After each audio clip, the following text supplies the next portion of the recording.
On the Talkback Show, on the radio, or whatever audiovisual device you choose to use. Welcome to the GBC podcast, where we talk about the Packers and our hometown of Green Bay.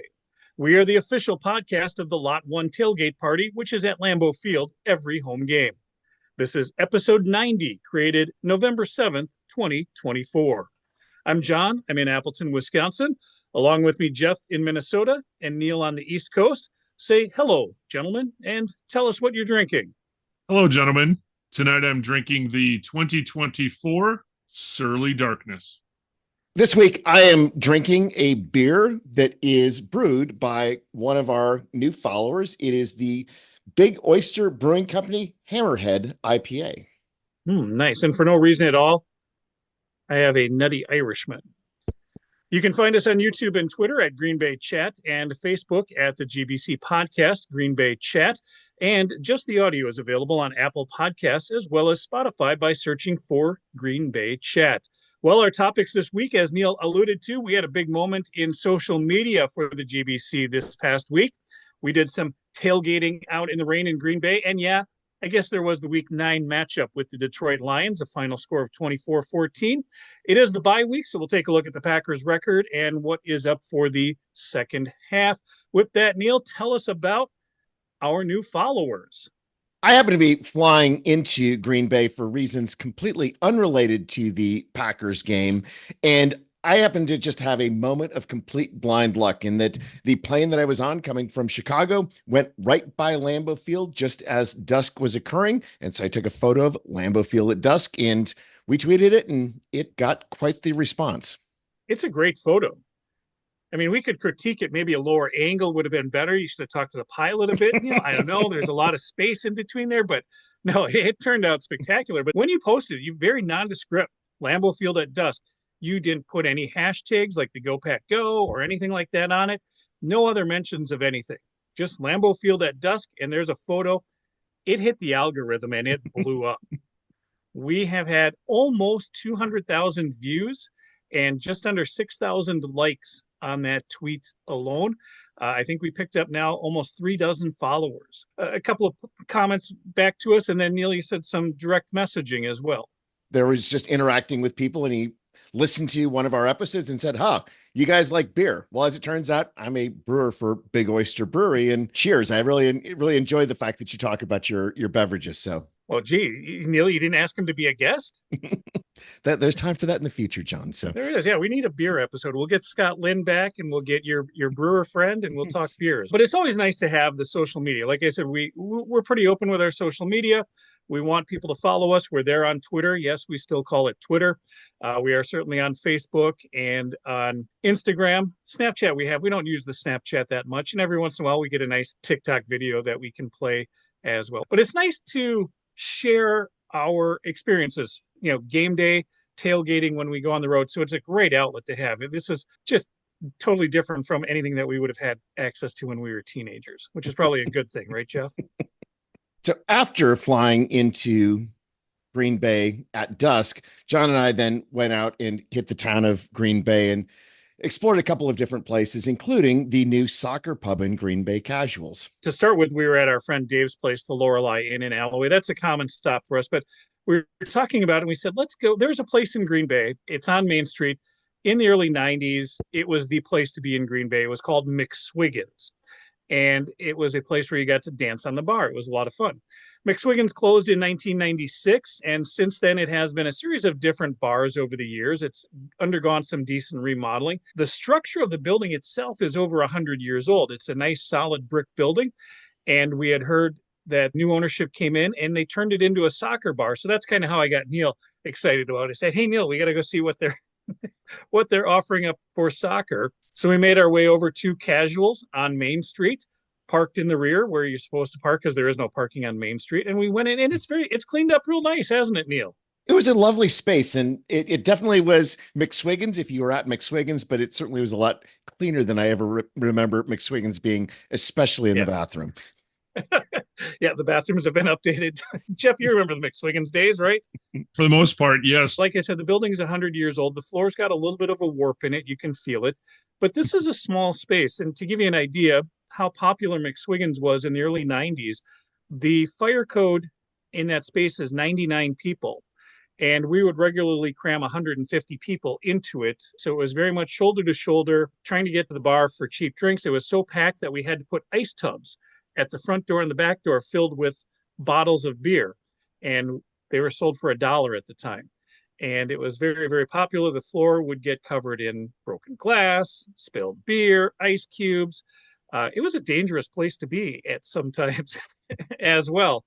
And then on top of that, because there was no room, people danced on the bar. It wasn't really dancing, right, Jeff? It was kind of like, hey, hey. Yeah, everybody was sort of packed together, and it was all women on the bar, which Usually all women. Yep. We could do the YMCA, right? No, maybe we need to have to convince them to do hot to go at casuals at some upcoming gathering. I bet if with a good rowdy soccer crowd, Neil, we could get a hot to go chant singing along on the bar at casuals. So we had a good time. We met co-owner Cody and told him tales of what happened in this building 30 some years ago. And he said, yeah, there's been other people in here already that were McSwiggan's people that he's heard some tales. So he kind of has to believe them, right? As the saying goes, when the legend becomes truth, print the legend. So we have a lot of legends of McSwiggan's. I mean, John, this is a Packers podcast. Can you at least maybe tell one Brett Favre tale from the days at McSwiggan's? Do I have to? I've told the Brett Favre story before, the one where, he first came into town, his first night in Green Bay, effectively. But for the next year, Brett would hang out intermittently at McSwiggan's. And he would sit out on the back, by the back door. There was a stoop on the back door, and easily a good 50 yards out from the back door in the parking lot was a dumpster on the back end of the parking lot. And in between the back door and the dumpster was a utility pole and some power lines. And Brett would stand on the back porch and bet people whether he could throw something into the dumpster, whether it was a rock that was handy or an empty beer bottle. And nobody, this was still when nobody knew who he was. This kind of harkens to Jeff the Tales in Atlanta throwing the ball up into the third deck for Jerry Glanville's amusement. So Brett would stand on that back porch and just chuck empty beer bottles 50 yards and chang land them right in that dumpster. And he was making $20 a throw. People didn't believe he could do it. It was a long way.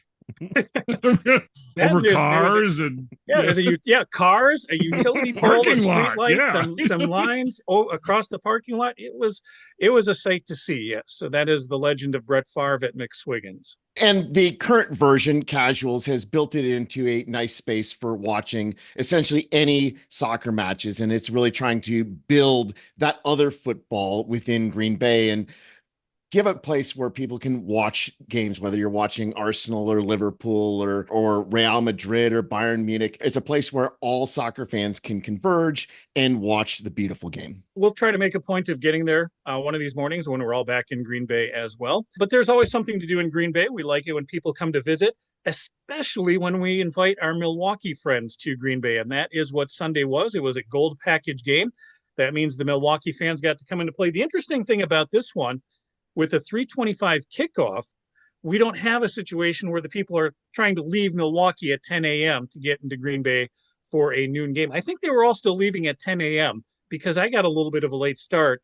And yes, I hit the traffic. You guys, believe it or not, there was traffic on Highway 41 that was pretty solid. Did it take you 3 extra minutes to get into Green Bay this time? Three extra minutes. Yes, because people wanted to drive under the speed limit and things like that. So yeah, I had to make my way up. Early crowd traffic then, John, is what you're saying? Yeah, it was a good early crowd, Jeff, yes. But John, the Milwaukee people aren't coming from Appleton. Where was all this Appleton traffic that you're concerned about? Well, there are some people who actually take 41 around the valley out of Milwaukee instead of taking 43 up. But I was very proud of them. That's the thing, though. I was happy that there was early traffic. I was very proud of these Milwaukee fans getting there early because the tailgate party, we really, the parking lot opened at 11:25 a.m. And by noon, we were rolling. Within 30 minutes, that's pretty unheard of. Usually not by 8:30. It's usually 9:30 before things get rolling on the noon games. So here for noon, great crowd that came in early.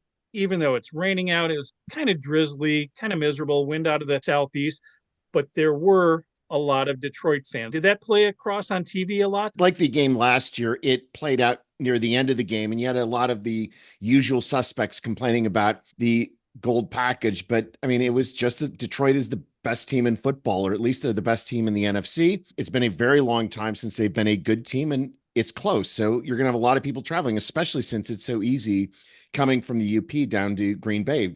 Places in the UP are closer than Milwaukee is. So, I mean, you heard Lions fans, especially at the end of the game, but I want to know what it was like as far as your feel with, I mean, the problem with the end of the game is that everyone comes down from their upper seats down to the lower seats. So it looks like there are a lot more fans of the opposing team if this situation occurs. What was it like tailgating as far as the mixture of Packers and Lions fans tailgating? From our perspective, I would say it was pretty normal. I think last year it was definitely obvious that the Lions fans overtook those tickets last year because of that Thursday night matchup, kind of changing things up a bit. This time around, ticket prices did go up a little bit in the week or two before the game. Now, they did drop on Sunday because of the weather, but I would say it was pretty normal. We had a good group of Lions fans, and I think that you mentioned the Upper Peninsula, Neil. We know that the UP has a good mix of Lions and Packers fans up there. We had quite a few of our Uper friends up in Green Bay for the day. And like I said, it was a good mix. We had good Lions fans, good Packer fans, but it didn't seem overwhelming like last year did. And you had plenty of Lions fans doing shot skis, and it was a lot of pleasant intermingling, I assume, rather than sort of this tension that some people imply has to occur between fans of opposing teams. Yeah. Oh, yeah. I think that goes to the fact that I think Lions fans have been welcome here for so long, just because they are our neighbors coming down from the UP, and there is a good mix of Packer fans in the Upper Peninsula as well. And so we do have actually some regulars as far as Lions fans go that come to the game. So to get to see them, and they know Scott, and they come by, and they're thankful that they have a good welcoming environment in Green Bay. And I think that's true for any of our road fans. John, did you feel that the weather with the rain, kind of the breeze and things like that, did that sort of put a damper on it? Or oh yeah, it was miserable, Jeff. We stood out in the rain for 4 hours. And it was interesting because, like I said, because of the rain, to see the crowd come by early was real interesting.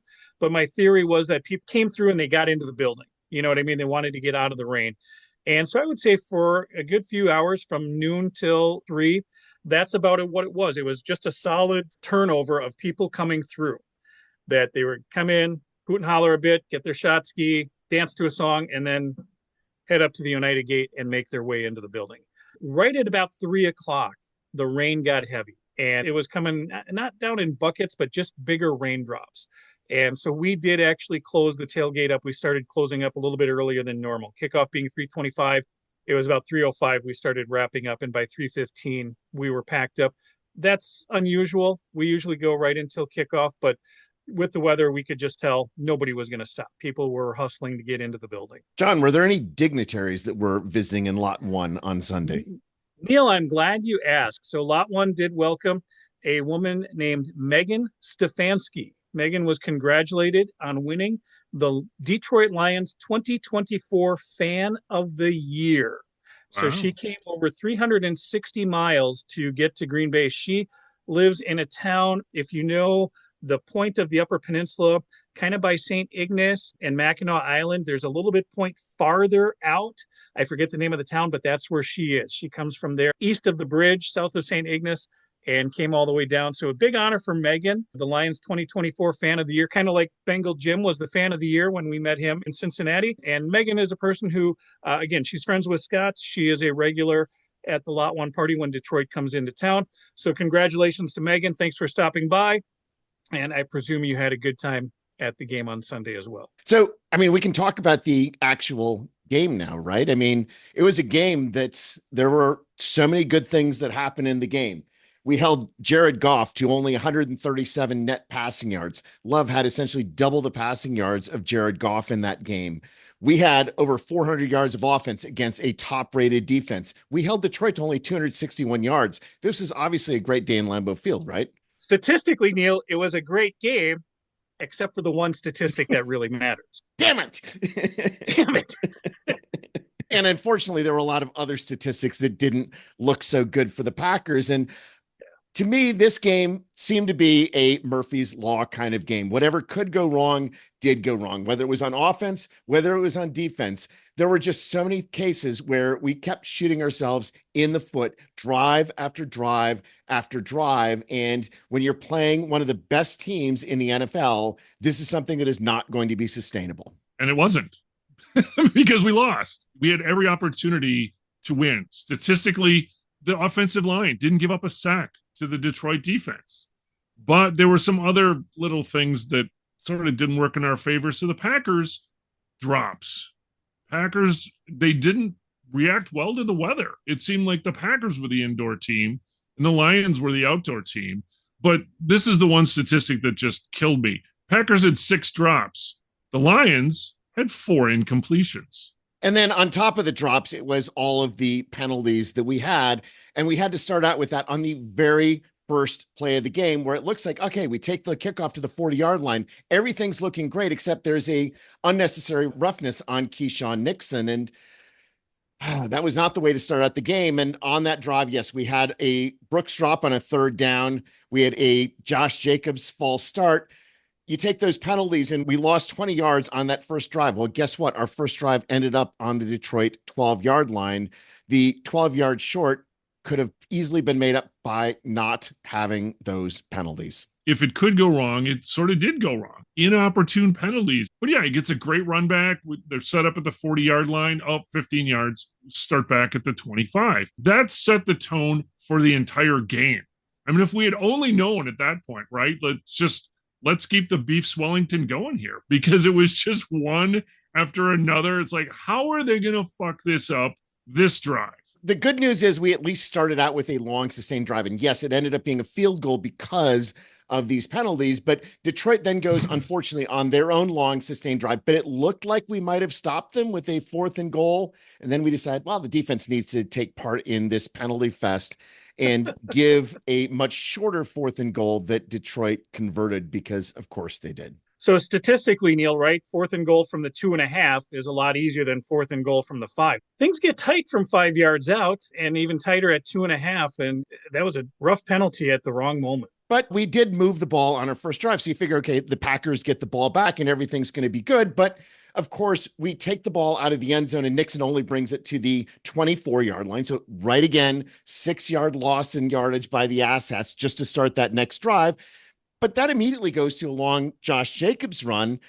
We move the ball reasonably down the field, get to field goal range. We get to Detroit's 32-yard line, 3rd and 3. And then we have a Sean Ryan false start, brings us back to the 37.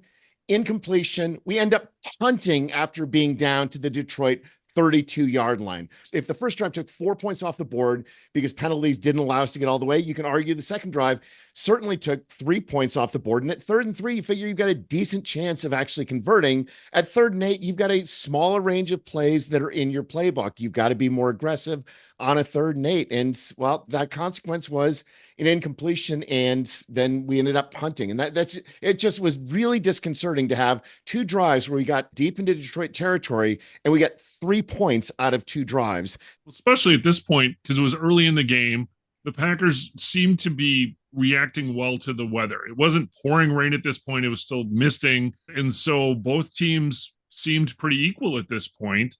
And those little mistakes cost us points. It was a real feast or famine day, right? And that Josh Jacob run is an example of that. The team executed and it had a couple of feasts on the day, but then, like I said, even when they do execute, things go wrong, like dropped passes. And that just kind of was I think that drive was a microcosm of the entire game for Green Bay. Each drive was a microcosm of the game, unfortunately. Each drive, because it didn't get any better. So like the next drive, okay, it looks good. Again, continuing this theme. There were a lot of things that started out looking good in this game. Detroit got the ball and they only went 9 yards on 4 plays. Excellent. But then they punt the ball, and again, the Assets decide that they need to make a contribution to the game that is negative. We have a holding penalty that puts us back 14 yards from where we would have been without that holding penalty. And then on that drive, we had a 10-yard penalty on Morgan. We had a false start on Romeo Dobbs. We ended up getting down to the Detroit 28-yard line and missed the field goal. Well, guess what? You had all those penalties up and the yardage lost. We got to the Detroit 28. We had 29 yards of penalties on that drive. Well, and perhaps most importantly on that drive, Detroit gave us 30 free yards. And they took out their best quarterback. Oh yeah, the ejection, yeah, definitely. You're thinking at that moment this is going to be huge for Green Bay. That if this ends up in a Packer victory, I'm sure that's the thing that the Lions fans are going to point to. Referees making a favorable call to Green Bay, but the drive stalls, and not only does that drive stall, but kind of the honeymoon phase with Brandon McManus comes to an end there as well, doesn't it? We're just adding more ass hattery to all of the ass hattery that we'd had so far in the game. He just wants to be one of the boys. He wants to be in the crowd. Oh, he's fit right in already. But he just with that miss. Congratulations. Welcome to the ass hats. And unfortunately, because football is a game of field position, that missed field goal set up Detroit perfectly for their next drive, where they could move down the field starting from the 36 and in 10 plays got down to field goal range, kicked a field goal to make it a 10-3 game at that point. But you figure, well, we're only down by one score. This is not a fatal situation. You don't want to be that. You figure we have actually played better than Detroit to this point in the game, other than the miscues. And obviously that's an enormous caveat to say other than the miscues. But nonetheless, statistically, numerically, we looked like we were moving the ball well. We were at least keeping pace with Detroit everywhere except on the scoreboard. And yes, that is the only statistic that matters, but it looked positive to this point, at least. So now you're thinking 2-minute drive. Let's get some points before halftime. Well, points were scored before halftime. Yeah. Just not ours. There was a point, though, I think there was a point, though, in that drive where Detroit gets the field goal, right? They're up 7-3, right? And there's a point in that drive where you're thinking they could have a sustained drive, score a touchdown, and the half kind of ends. They go up 14, they get the ball back and score again. It could have gotten to 21-3 before Jordan Love even had a chance to touch the ball again, had things worked out even better, so to speak, for the Lions. Now this way, yeah, okay, pick six. Green Bay does get the ball back again, doesn't do anything with it. And Detroit really gets into the driver's seat. That pick six really puts him into the driver's seat for the game there. Before the pick six, though, it was kind of a weird because, right, so the Packers got the ball back with 58 seconds left. And so you know that you've got to move the ball downfield. Our first play was an 8-yard pass to drive that stayed in bounds. And so we suddenly took it down from like 58 seconds down to 30 seconds. That didn't seem like a very efficient plan for the 2-minute drive. It's like our heads weren't entirely into what needed to be accomplished in that. Again, it wasn't a 2-minute drive. It was a 58-second drive that we needed. And the fact that we threw that, stayed in bounds, basically didn't leave a lot of time for offense to get the rest of the distance it needed for hopefully at least a field goal. It seemed that there was an unforced error associated with rushing the ball. And did that play a role as to the pick six and the lack of seeing the defender, or alternatively, was it just that it was a weird play call? I mean, if you look at that play, basically Jacobs was close and all the other receivers went way the hell downfield. There was no person who was available for that, 10-yard pass that you would have needed to get that first down and run out of bounds. It just seems like a weird play call all the way around and a weird lack of urgency in getting to that point. In the heat of the moment, when he threw the ball, I thought he was really having a hard time moving. I thought it was directly related to his injury, but apparently it wasn't, because I was like, oh my God, he's got to come out of the game or whatever. And not because he threw the pick six, it was because I didn't think he could move. It was just such a weird, so both pick sixes have been to his right, kind of just sort of trying to throw the ball to the line of scrimmage or something. And unfortunately, that really, really changed things. I couldn't tell if it was like a really bad decision, a bad read, bad luck. Yes, Jeff, it was all of those things. Yeah, and a bad throw, yeah. Unfortunately, right before halftime, a real killer, but we get the ball back again. And this is where things even got weird after that really long throw to Reed. Had he gotten out of bounds, had there been more sense of urgency, they're in field goal range. Right. Kind of a pointless throw. All that does is really add to those yardage statistics, right, Neil?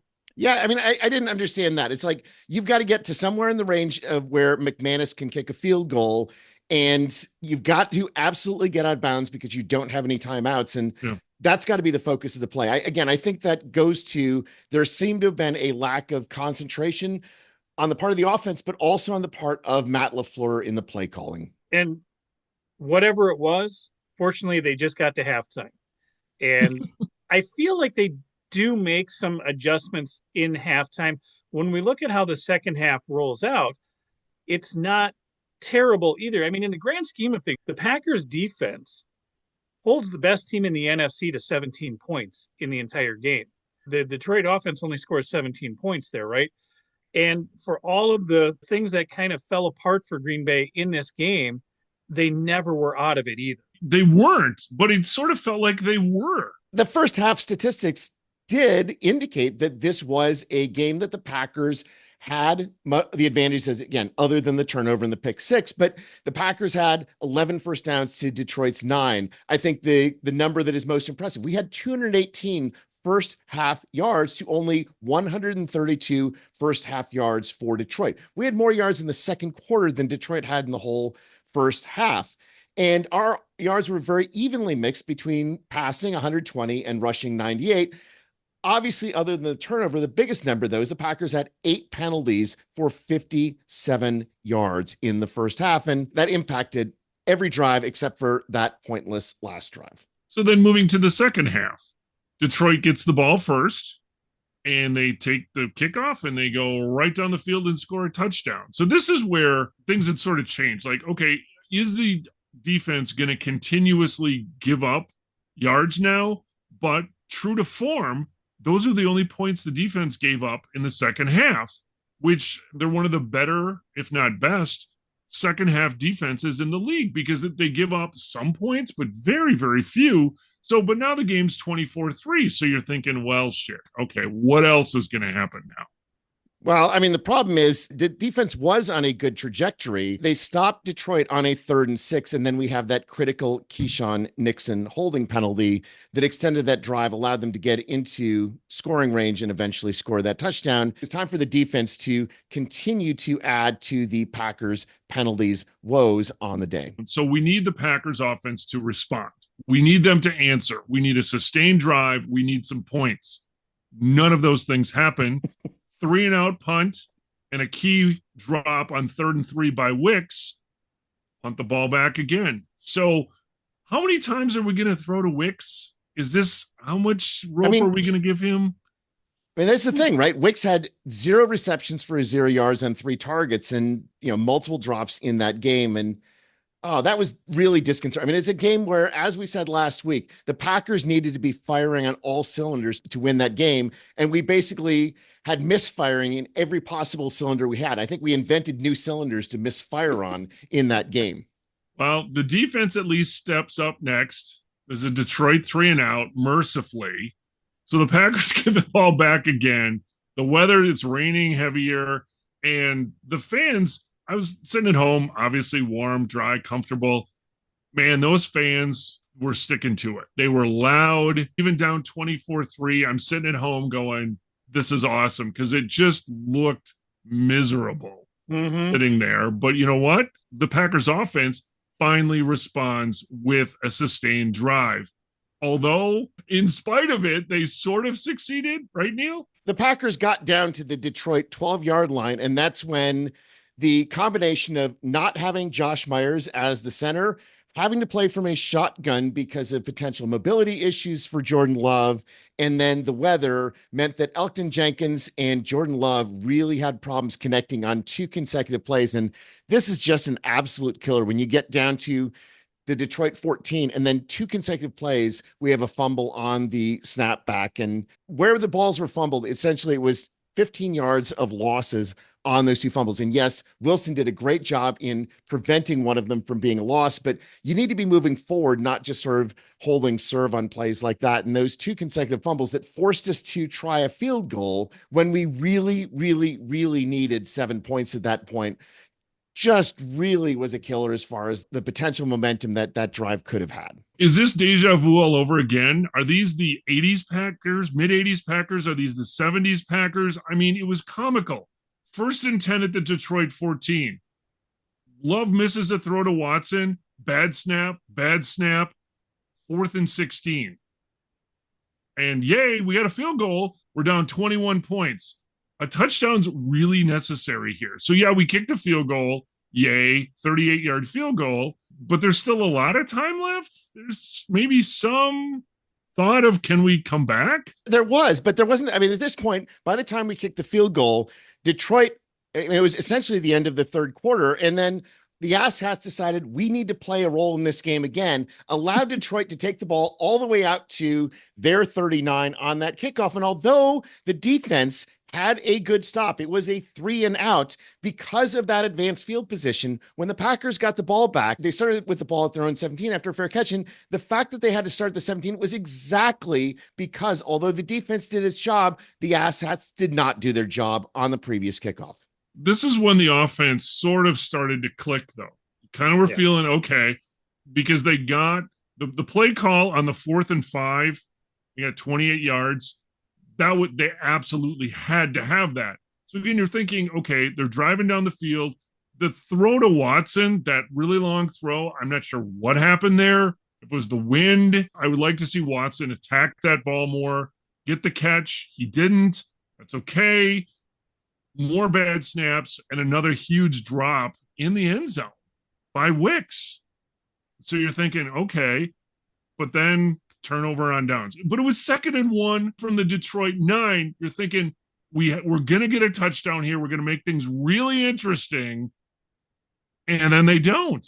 2nd and 1 should always be a conversion. There's no excuse for getting a turnover on downs when you're at 2nd and 1, especially when you're down to the Detroit 9-yard line. And here's where I'm going to bring up the role of mistakes in this game. So we got down to the Detroit 9-yard line. On that drive, we lost 9 yards due to the false start and the fumble. We also lost 9 yards due to the position on the prior kickoff. We basically lost 18 yards of field position on that drive because of various Packers errors, and we made it to the 9. So essentially, take away those 18 yards lost, and do we score a touchdown there? And do we score it in less time? I think the odds are pretty good that that's actually what happens. That touchdown would have been huge. Both sides of the ball were finding their rhythm. The weather was crap at this point again, and Detroit was seemingly kind of stuck in the proverbial mud because then again, the defense shut them down when they got the ball back again. So this is where you're thinking, okay, we're down. It's still 24-6 for God's sake. And what more can go wrong? Fortunately, pretty much for the rest of the game, nothing did, but it was too little, too late to put together a great drive. And the problem is, yes, nothing went wrong in the next drive, but unfortunately, that next drive was the last drive that the Packers had in the game. And you can't rely on doing all of your scoring in the fourth quarter, especially under those conditions. You needed to capitalize previously. And it was nice window dressing to get the touchdown and the 2-point conversion. It's great for Emmanuel Wilson to get his first NFL touchdown, to get a 2-point conversion as well. But we're way too far behind at that point. And Detroit gets the ball back after a touchdown. There's only 3:49 left in the game. And I mean, even if we had converted the more or less impossible onside kick, that was going to be a tough situation because we're going to need another onside kick on top of that. Going back from there, we didn't really mention it, but Jeff, you kind of alluded to it, right? We were down 21 points when they decided to kick a field goal. And when you look at how the numbers work out, 3 points does nothing for you there as far as reducing the number of possessions or anything along those lines. That was a situation where morale overruled the analytics. And I think that was a good moment to get points on the board. It gave confidence in the team. And then to the next point, when they do score, Neil, you saw it yourself. I mean, this is a moment where you're down 12, you kick the extra point, you're down 11, you're going to need to go for 2 sooner or later. There was good momentum there. And I think that it is the morale boost of the field goal that put them to 6 points that gave them A, that drive, and B, the confidence to get the 2-point conversion on the pass to Watson there as well. So you see a lot of positive coming out of this fourth quarter on those 2 scoring drives. And again, going back to what I said earlier, you really held the best team in the league to 17 points. You gave up 1 on the offensive side. This is a team, I think, in Detroit, they're peaking here in midseason. Green Bay, for all of its troubles, still was in this game and still played well, and we have time to get better.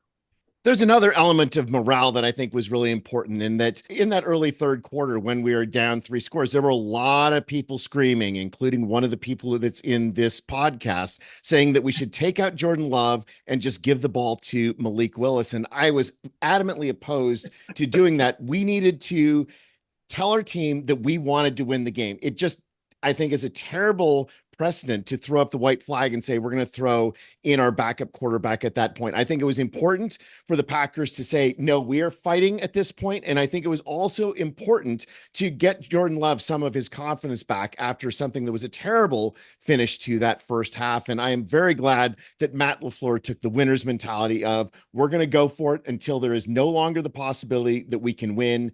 And even then, we're going to still think that we have the chance of winning. That was great coaching from Matt LaFleur. I hadn't thought of that. That was certainly one way to play it. My concern was when the game did seem out of hand at 21 points down, that is playing Love going to make the injury worse? Is something worse going to happen? It was pouring rain, slick field. What are the advantages? So yeah, from a morale standpoint, yeah, keep playing him, and he bounced back. He did respond. So that is a positive. They could have won the game in the second half if they did not have the non-conversion on fourth down, if they had not done the stupid field goal, right?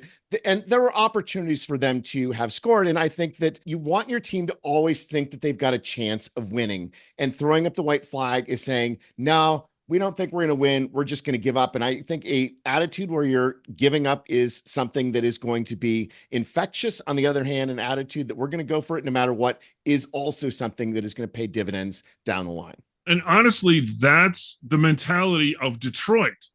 It is not the loser's mentality anymore. They are going for it. They're gambling. And that's how they played. They're extremely confident. And it showed.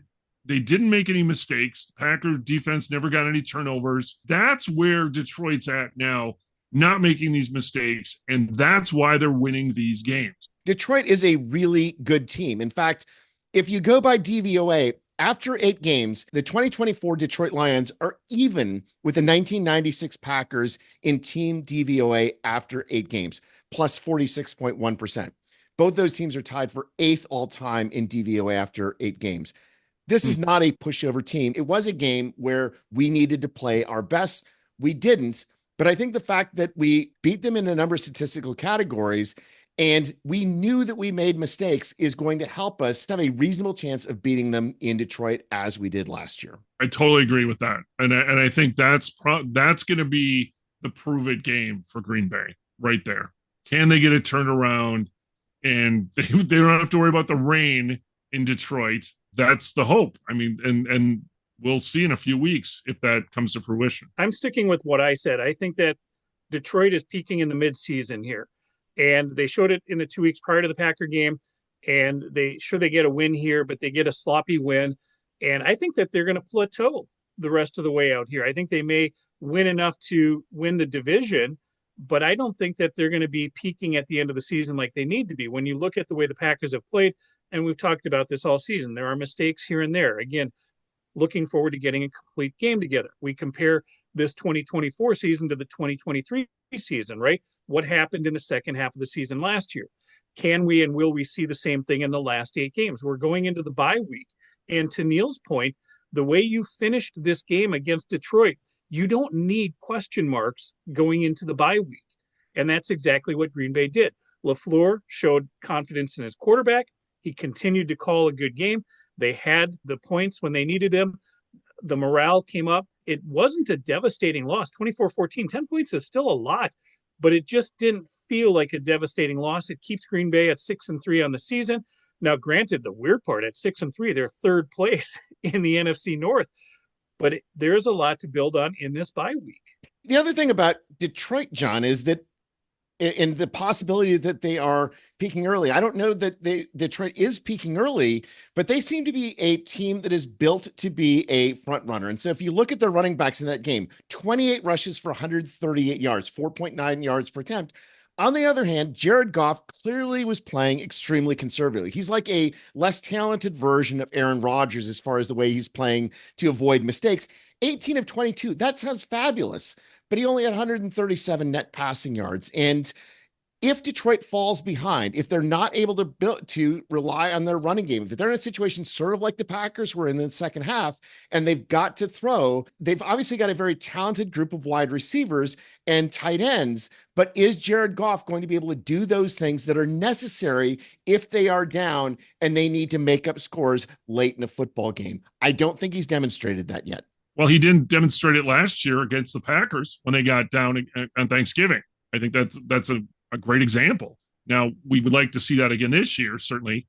But you're right. It's sort of, is Jared Goff who we think he is? You know, is he going to just play conservatively and do fine and not throw interceptions or not even barely throw incompletions?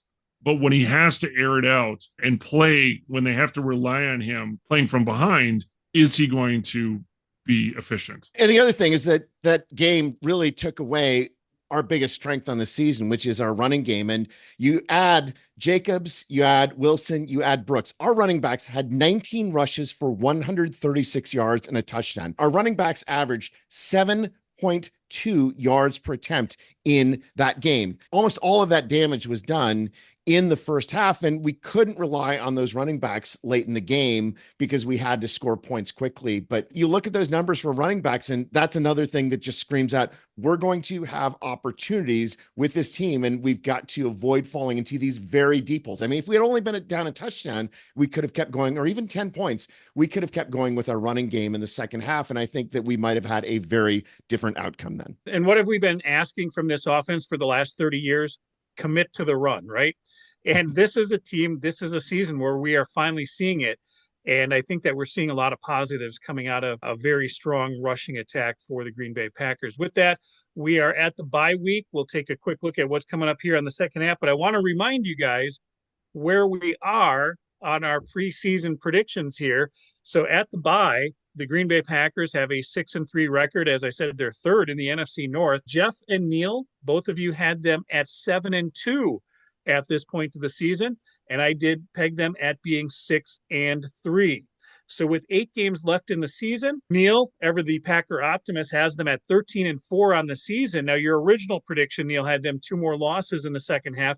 You'll have to amend that, right, to stay at 13-4. There's only going to be 1 loss in these last 8 games. Let's talk about those 8 games, though. 7 opponents. We play the Bears twice. Of the 8 games, 4 are NFC North, 4 are out of the division. Of those 8 games, 4 are at home, 4 are on the road. Of those 8 games right now, only 2 teams have a record better than 500. That's the Detroit Lions and the Minnesota Vikings. There's a lot of things favorable to the Green Bay Packers in these last 8 games. The question is, are San Francisco and Miami truly underperforming because of injuries, or is that just who they're going to be this year? And I think that it's a little bit deceptive with those 2 teams because of the injuries they've had. But on the other hand, sometimes teams just sort of never recover and they have an off year. And the San Francisco seems as a franchise to be particularly prone to having a great year, having a crappy year, having a great year, having a crappy year over the last 15 years or so. And maybe this is just going to be a down year for San Francisco. And if that's the case, well, we're going to find out. And we got a big game coming up at Lambeau in a couple of weeks. Miami, obviously, nobody knows as far as the Tua situation, but Tua certainly has thrown the ball well in the last 2 games. And I think we're going to be dependent on, again, hoping for the weather and hoping that maybe they really just are out of it by that point. Well, with 4 the NFC Central games remaining, that's going to be where it's won. The Packers have to do well there. Unfortunately, it's 2 games against the Bears, and we'll see if Jordan Love can continue his ownership, passing along from Aaron Rodgers of the Bears ownership.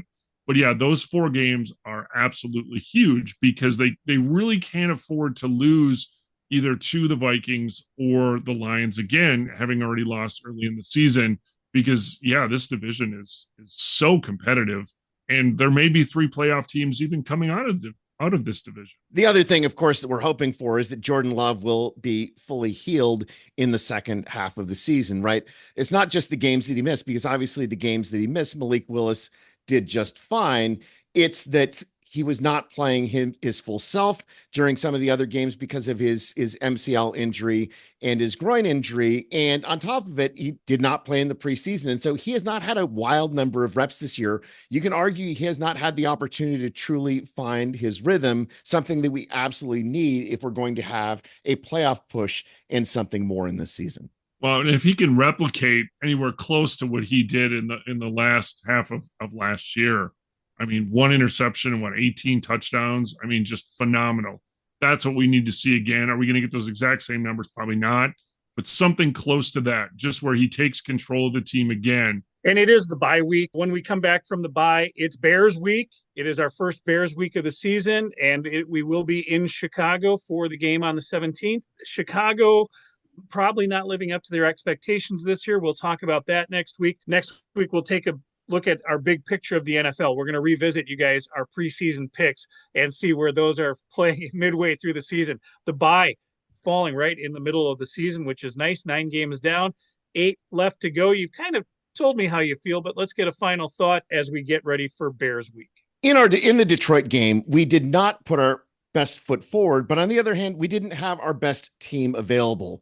We did not have our becoming star safety of Evan Williams. We did not have our top cornerback in Jair Alexander. We had 3 separate plays in which there were fumbles, but that's because we were starting Elton Jenkins at center. And yes, the weather played a role, but having your regular center in a game with such challenging conditions is going to make a difference. And the other thing is we've got other players who are going to be coming back. The 2 tight end set, the double-headed monster of Kraft and Musgrave, is something that we really haven't seen all year. Musgrave should be coming back from injured reserve, and we might even see a Marshawn Lloyd sighting and really make that running game even reach another level yet. There are a lot of reasons to be positive about where this Packers team is going as far as where they can come back. And oh, by the way, we've got a young defensive line that just became a lot younger this week because of the trade of Preston Smith. And we maybe saw a hint of where that's going with Aaron Mosby on his half a sack with Rashawn Gary. Lucas Van Ness has not been playing a lot of snaps so far. Is this the time for Lucas Van Ness to make that next step? And we're also going to see continuing evolution of Edgerrin Cooper. And on top of that, of course, the fact that Jordan Love has been injured for essentially the first half of the season. There are a lot of reasons to think that this team is going to evolve. And if they can get rid of those mistakes, you combine that with a team that is going to continue to get better. Again, still the youngest team in the NFL. That is a team that is going to be capable of growing in the second half of the season. I think that we're in for a very exciting run. Go Pack, go. The bye couldn't have come at a better time. Halfway through, injuries and just kind of going out, keeping the morale at a high. And I think this team, given some time to prepare now with the bye week and going really into the end of the season with these last 8 games, key 4 huge division matchups, I think we're really going to find out quickly if this team is going to really launch themselves like they did last year. Again, they're way better record than last year. So they've got that going in, build off of this young team, hungry team, good morale, good coaching, and we want to see continued progress and going into the playoffs. I think we're really set up. I think the last half of the year is going to be really exciting and looking forward to that. And oh, by the way, my fantasy team won for the first time all year last year. Yeah. Go Pack, go. Nobody cares about your fantasy team. But congratulations on getting a win. That's excellent. You got that going for me. You got that going for you. I'm going to just add on to what Neil said. On the trade deadline day, when the Packers make the trade for Preston Smith, it was early enough. First of all, it was a surprise, right? We really didn't see this coming. It's early in the day, and the fact that they only get a 7th round draft pick in return is one of those things where I thought, are they freeing up a space on the roster? Are they freeing up cap space to make a really big move? I really thought they were going after a cornerback, Greg Newsome out of Cleveland being the top name out of that. But lo and behold, they don't make the second splash. They don't make the bigger splash. So it is curious to see what is going to happen next with this now even younger defense. We'll talk more about that after the bye week, and we'll see how these last 8 weeks of the season go. If you're watching us on YouTube, please hit subscribe, leave us a comment. You can also find the GBC podcast. We are at Green Bay Chat. That is all one word, Green Bay Chat. We are on Twitter, Instagram, TikTok, Snapchat, Apple Podcasts, and Spotify. We're on Facebook at the GBC Podcast Green Bay Chat. You can follow us on any of those social media platforms and certainly interact with us as well if you happen to be a beer maker and or distributor. We'll talk to you. We will talk to our fans all the time. Thank you for being part of us, and may you fully appreciate the magnitude of your impending good fortune. Thanks for joining us. Good night. Good night. Jeff also had a stroke there at the end because his good night. Do you want to do that again? Just because. Good night. Good night, mother.